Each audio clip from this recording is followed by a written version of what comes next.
Hello students, प्रशासनिक संगठनों की समस्याओं और उनसे संबद्ध सिद्धांतों की चर्चा को आगे बढ़ाते हुए आज हम संगठन के दो अन्य सिद्धांतों के विषय में जानेंगे। ये दो सिद्धांत हैं समन्वय का सिद्धांत और एकीकृत बनाम स्वतंत्र व्यवस्था। तो पहले देखते हैं कि समन्वय का सिद्धांत क्या है और संगठन की किस समस्या का समाधान करता है। कोई भी प्रशासनिक संगठन जो किसी लक्ष्य के लिए निर्मित किया जाता है, उद्देश्य को पूरा करने के लिए बनाया जाता है, उसमें एक बड़ी समस्या ये होती है कि कैसे विभिन्न कार्मिकों के मध्य सहयोग की भावना का विकास किया जाए। क्योंकि काम करने वाले लोग अलग अलग पृष्ठभूमि से आते हैं, उनकी अलग सोच होती है, अलग काम करने का तरीका होता है, प्रवृत्ति होती है और सबसे बढ़कर उनके हित अलग अलग होते हैं। ऐसे में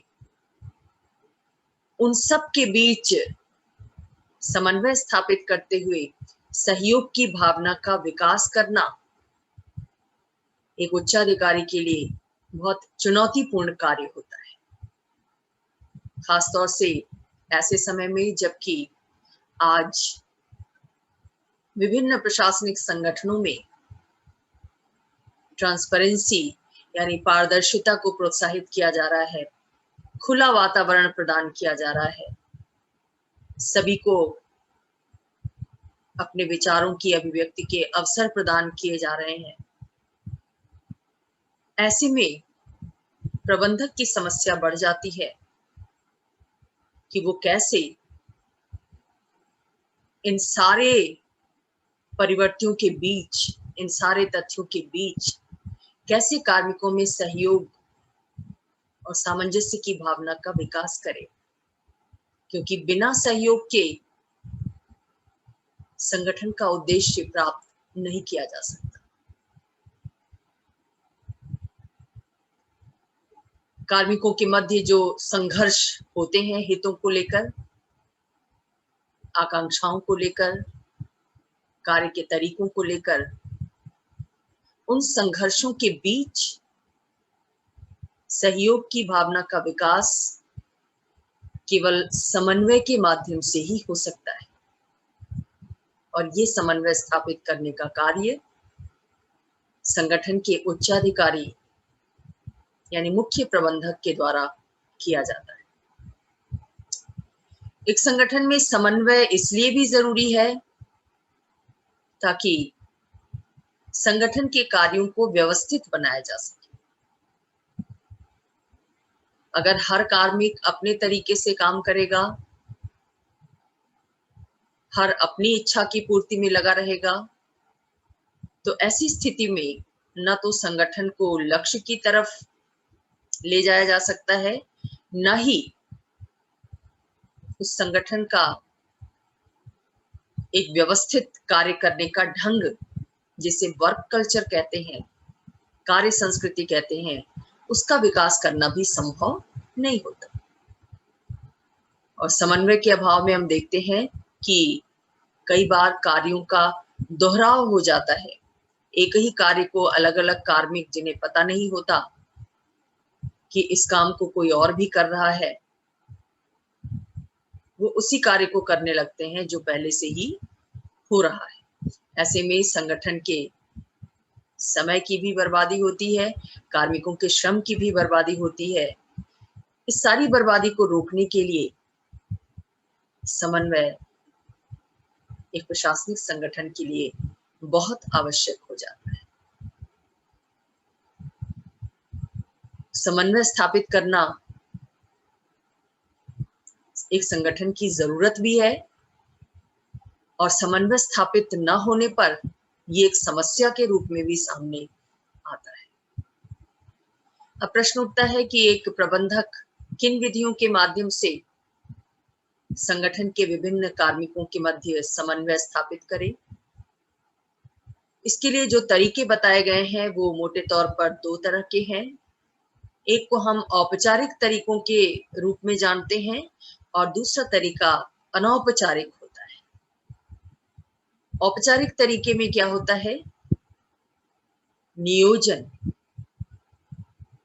नियोजन सबसे महत्वपूर्ण औपचारिक तरीका है। यानी जब संगठन कार्य करना शुरू करता है तो प्रारंभ में ही अपने कार्यों को नियोजित कर लेता है, योजना बना लेता है कि इस वर्ष संगठन का क्या टारगेट है, क्या लक्ष्य है, उस लक्ष्य को कैसे कैसे प्राप्त किया जाएगा, किन कार्मिकों को किन कार्यों में लगाया जाएगा, कितना पैसा खर्च किया जाएगा, कार्य की दशाएं कैसे उपलब्ध कराई जाएंगी, श्रम का विभाजन कैसे किया जाएगा। ये सारी बातें पहले से ही जब नियोजित कर ली जाती हैं, योजना बना ली जाती है और सभी इस नियोजन से परिचित होते हैं, तो सभी कार्मिक दिए गए कार्य के अनुसार, बनाई गई योजना के अनुसार अपने अपने कार्य में संलग्न हो जाते हैं। कोई किसी के कार्य में हस्तक्षेप नहीं करता, तो एक ऑटोमेटिकली, स्वाभाविक रूप से अपने आप समन्वय स्थापित होता चला जाता है। कोई खास प्रयास करने की जरूरत नहीं होती अगर कार्य की योजना पहले ही बना ली जाए और उस योजना से सभी कार्मिकों को अवगत करा दिया जाए तो। दूसरे, अगर प्रशासनिक संगठन का गठन सरल तरीके से होता है, संगठन की सरल विधियां अपनाकर भी समन्वय स्थापित किया जा सकता है। बहुत ज्यादा अगर संगठन में उलझाव ला दिया गया, कॉम्प्लेक्सिटी ला दी गई, जटिलता ला दी गई, काम करने के ढंग को सहज ना बनाकर उलझा हुआ बना दिया गया, तो वहां पर समन्वय में समस्या आती है। अगर सरल सहज ढंग से जितने कार्य हैं उनको सुविधाजनक ढंग से सबकी क्षमता, रुचि को ध्यान में रखते हुए वितरित किया गया, कार्य की अच्छी दशाएं उपलब्ध कराई गई, तो ऐसी स्थिति में समन्वय स्थापित करना आसान हो जाता है। तो संगठन के स्वरूप को, उसकी जो योजना है भौतिक और मानवीय संसाधनों को जोड़ने की, अगर उसका रूप सरल होता है तो समन्वय आसानी से स्थापित हो जाता है। तो ये भी एक औपचारिक विधि है समन्वय स्थापित करने की। इसके साथ साथ संचार साधन एक बड़ी भूमिका निभाते हैं समन्वय स्थापित करने। आजकल सूचना प्रौद्योगिकी के युग में संचार का महत्व बढ़ता जा रहा है और नाना तरीकों से संगठन में कार्यरत कार्मिकों के मध्य संपर्क स्थापित किया जाता है। आप देख रहे हैं कि कैसे कोविड-19 के पीरियड में, लॉकडाउन के समय में बहुत सारे व्यावसायिक संगठन, बहुत सारे निजी प्रशासन के संगठन अपने संगठन के लक्ष्यों को वर्क फ्रॉम होम के माध्यम से प्राप्त कर रहे हैं। यानी कार्मिकों को उनके घर में बिठाकर ही, घर से ही उनसे काम ले रहे हैं, लेकिन दूर दूर होते हुए भी उन सारे कार्मिकों के बीच समन्वय स्थापित करना इसलिए संभव हो पा रहा है क्योंकि संचार साधन आजकल पूर्ण विकसित रूप में इंफॉर्मेशन टेक्नोलॉजी के कारण बहुत सारे ऐप्स हैं, बहुत सारे टेक्निक्स हैं जिनके माध्यम से प्रबंधक के द्वारा इन विभिन्न कार्मिकों के मध्य जो दूर दूर बैठे हैं भौगोलिक रूप से, उनके बीच समन्वय स्थापित करना आसान हो जाता है। तो ये भी एक तरीका है जिस तरीके को अपनाकर प्रबंधक के द्वारा संगठन में समन्वय स्थापित किया जा सकता है और कार्मिकों को लक्ष्य की तरफ उन्मुख किया जा सकता है। इसके साथ साथ एक बहुत महत्वपूर्ण औपचारिक विधि है समन्वय की, जिसको हाईलाइट किया है लूथर गुलिक ने। वो है प्रभावशाली नेतृत्व। यानी प्रबंधक का व्यक्तित्व यदि प्रभावशाली है, जो ऑर्गेनाइजेशन का नेता है, मुख्य उच्चाधिकारी है, अगर उसके व्यक्तित्व में प्रभाव है तो उसकी बात सभी कार्मिक सुनेंगे। कार्मिक अपने मतभेदों को भूलकर भी उसके निर्देश पर कार्य करेंगे। दूसरी तरफ अगर ढुलमुल व्यक्तित्व वाला प्रबंधक है, संगठन का प्रमुख है, तो लोग उसकी बातों को नजरअंदाज करेंगे। संघर्ष और ज्यादा हावी होते जाएंगे लोगों के ऊपर। इसलिए समन्वय स्थापित करने में नेतृत्व को अपनी भूमिका निभाते समय अपने प्रभाव का पूरा प्रयोग करना चाहिए, जिसका प्रयोग करके वो कार्मिकों के संघर्षों को दूर कर सकता है। संघर्ष तो होंगे, क्योंकि जहां भी बहुत सारे लोग होंगे, हितों का टकराव होगा, वहां संघर्ष स्वाभाविक है। लेकिन वो संघर्ष समायोजित किया जाता है नेतृत्व के द्वारा, और नेतृत्व ये कार्य तभी कर सकता है जब उसके व्यक्तित्व में प्रभाव। तो ये औपचारिक विधियां हैं समन्वय स्थापित करने की। एक प्रबंधक संगठन में अनौपचारिक तरीके से भी समन्वय स्थापित कर सकता है। अनौपचारिक तरीके क्या होते हैं? कि वो कार्मिकों से व्यक्तिगत संपर्क स्थापित करे, व्यक्तिगत रूप से उनके संपर्क में रहे,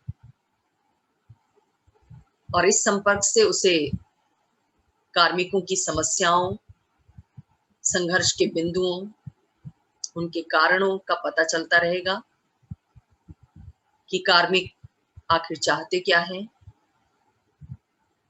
कैसे उनके मध्य चल रहे संघर्ष को खत्म किया जाए। व्यक्तिगत विचार विमर्श के माध्यम से, संपर्क के माध्यम से प्रबंधक ये कार्य आसानी से कर सकता है। ये अनौपचारिक तरीका है। इसके साथ साथ कई बार प्रबंधक के द्वारा या संगठन के प्रमुख के द्वारा, उच्चाधिकारी के द्वारा अपने कार्मिकों के मध्य समन्वय स्थापित करने के लिए कई बार भावुक अपीलें भी की जाती हैं। जैसे आप संगठन के हाथ पांव हैं, बिना आपके ऑर्गेनाइजेशन चल ही नहीं सकता। आप ही में वो क्षमता है जो संगठन को उसके लक्ष्य तक पहुंचा सकती है। इस तरह की स्पिरिट जगाकर, इस तरह की भावना जगाकर प्रबंधक या उच्चाधिकारी संगठन में संघर्ष की समस्या का समाधान कर सकता है, समन्वय स्थापित कर सकता है और कार्मिकों के मध्य सहयोग का विकास कर सकता है। प्रशासनिक संगठन का जो व्यवस्था सिद्धांत दिया गया चेस्टर बर्नार्ड के द्वारा, जो अप्रोच दिया गया, जो दृष्टिकोण दिया गया, उसका सार भी यही है कि एक संगठन सहयोगी व्यवस्था के रूप में विकसित होकर ही अपने लक्ष्य को हासिल कर सकता है। तो संगठन का विकास एक सहयोगी व्यवस्था के रूप में किए जाने की कोशिश होनी चाहिए। तो ये समन्वय का सिद्धांत था। एक दूसरी समस्या प्रशासनिक संगठनों में आती है कि विभिन्न कार्यों को संपन्न करने के लिए, खासतौर से सरकार जिन कार्यों को संपन्न करती है, लोक प्रशासन के रूप में जिनका संगठन होता है, उन कार्यों को पूरा करने के लिए वो विभिन्न ऑर्गेनाइजेशंस का निर्माण करती है, विभिन्न विभागों का निर्माण करती है, और वो विभाग उनको जो भी विषय दिया जाता है उस विषय में, उस क्षेत्र में जनहित को पूरा करने का कार्य करते हैं। समस्या यहाँ ये आती है कि ये जो विभिन्न विभाग कार्य कर रहे हैं एक ऑर्गेनाइजेशन के रूप में, एक प्रशासनिक संगठन के रूप में, क्या उन्हें स्वतंत्र छोड़ दिया जाए अपना कार्य करने के लिए, या स्वतंत्र छोड़ते हुए भी, स्वायत्तता देते हुए भी उनमें एक तरह की एक बद्धता विकसित की जाए, एकता का भाव लाया जाए, उन्हें एक सूत्र में बांधा जाए एक मुख्य कार्यपालिका के निर्देशन में। ये एक बड़ी समस्या है ऑर्गेनाइजेशन की। एक तरफ स्वायत्तता, स्वतंत्रता भी जरूरी है काम करने के लिए, और दूसरी तरफ सारे कामों को एक दिशा देना भी जरूरी है, नहीं तो सभी अपनी अपनी ढपली और अपना अपना राग बजाएंगे। इस समस्या का समाधान दो प्रणालियों के रूप में निकाला गया। वो दो प्रणालियां हैं, दो व्यवस्थाएं हैं, एकीकृत व्यवस्था या विभागीय व्यवस्था, और दूसरी स्वतंत्र व्यवस्था, जैसे कि अमेरिका में पाई जाती है स्वतंत्र नियामक आयोगों के रूप में।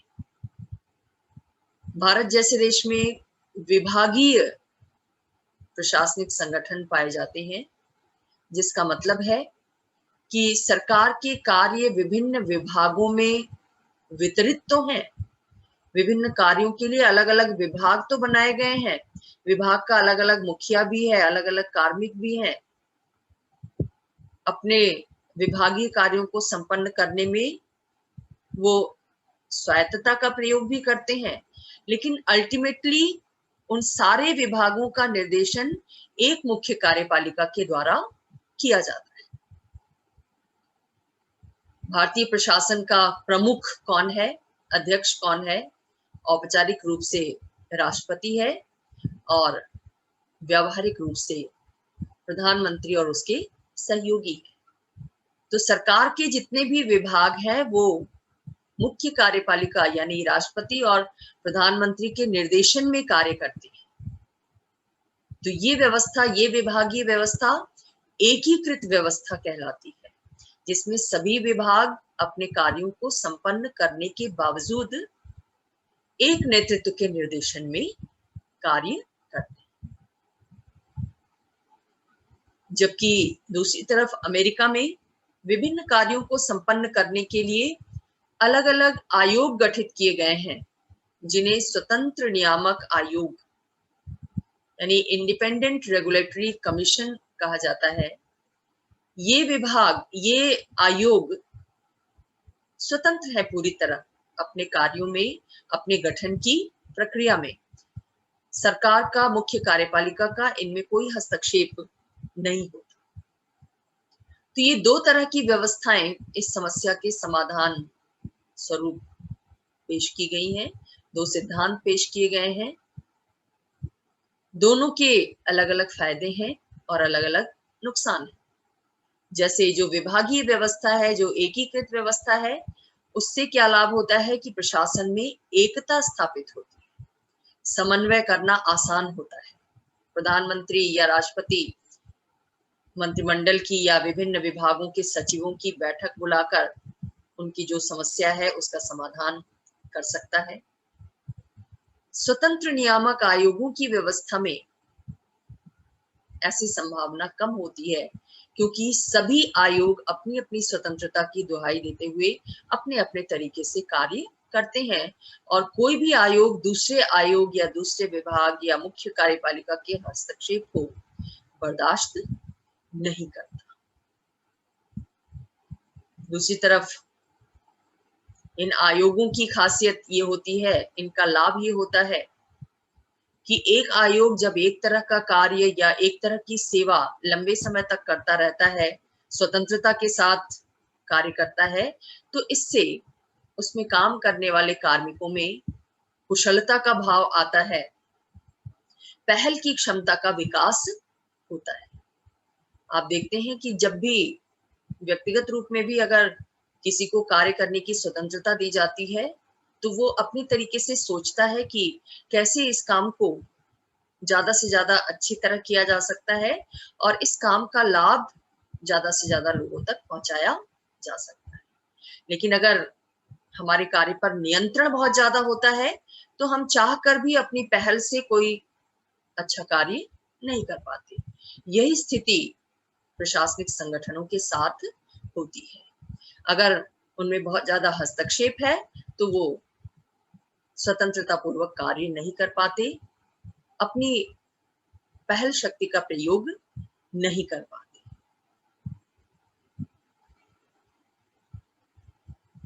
एकीकृत व्यवस्था में हम क्या देखते हैं कि बहुत ज्यादा नियंत्रण होने से मुख्य कार्यपालिका में निरंकुशता का भय बना रहता है कि मुख्य कार्यपालक निरंकुश रवैया अपना सकता है, क्योंकि सब कुछ उसके निर्देशन में होना है। और इसके साथ साथ चूंकि हर विभाग को अपने कार्य की अनुमति मुख्य कार्यपालिका से लेनी होती है, विभिन्न कार्य उचित माध्यम से संपन्न किए जाते हैं, तो इससे कार्य करने में विलंब होता है। लाल फीताशाही का डेवलपमेंट होने की संभावना ज्यादा होती, जबकि स्वतंत्र व्यवस्था में कार्यपालिका के निरंकुश होने का भय नहीं रहता, क्योंकि इंडिपेंडेंट जो आयोग है वो पूरी तरह अपनी स्वतंत्रता को एंजॉय करते हैं और कार्यपालिका के हस्तक्षेप को पसंद नहीं करते।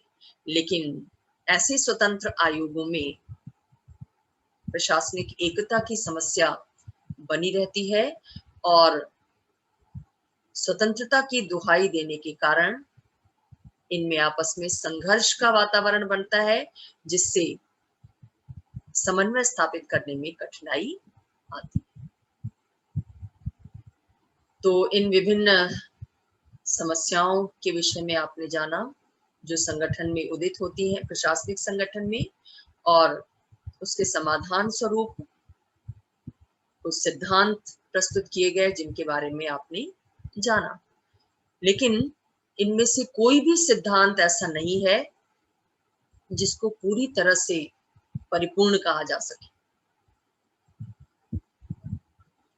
हकीकत यह है कि समय और आवश्यकता, देश और काल को ध्यान में रखकर किसी प्रशासनिक सिद्धांत को, संगठन के सिद्धांत को अपनाया जाता है। यही उचित भी है, व्यावहारिक भी है। अगर सिद्धांत की कसौटी पर इन सिद्धांतों को कसा जाए तो वो पूरी तरह खरे नहीं उतरते, और शायद यही वजह है कि साइमन जैसे विचारक ने संगठन के सिद्धांतों को सिद्धांत माना ही नहीं है, बल्कि उन्होंने इसे कहावतों की संज्ञा दी। तो कोई भी संगठन का सिद्धांत परिपूर्ण नहीं है, विकास की अवस्था में है, लेकिन प्रशासनिक संगठनों को समझने में, उसकी समस्याओं का निदान करने में ये कुछ हद तक मदद जरूर करते हैं, ऐसा माना जा सकता है। आशा है आपको संगठन की समस्याएं और उसके सिद्धांत स्पष्ट हुए होंगे। कोई जिज्ञासा हो तो आप पूछ सकते हैं, कोई प्रश्न कर सकते हैं।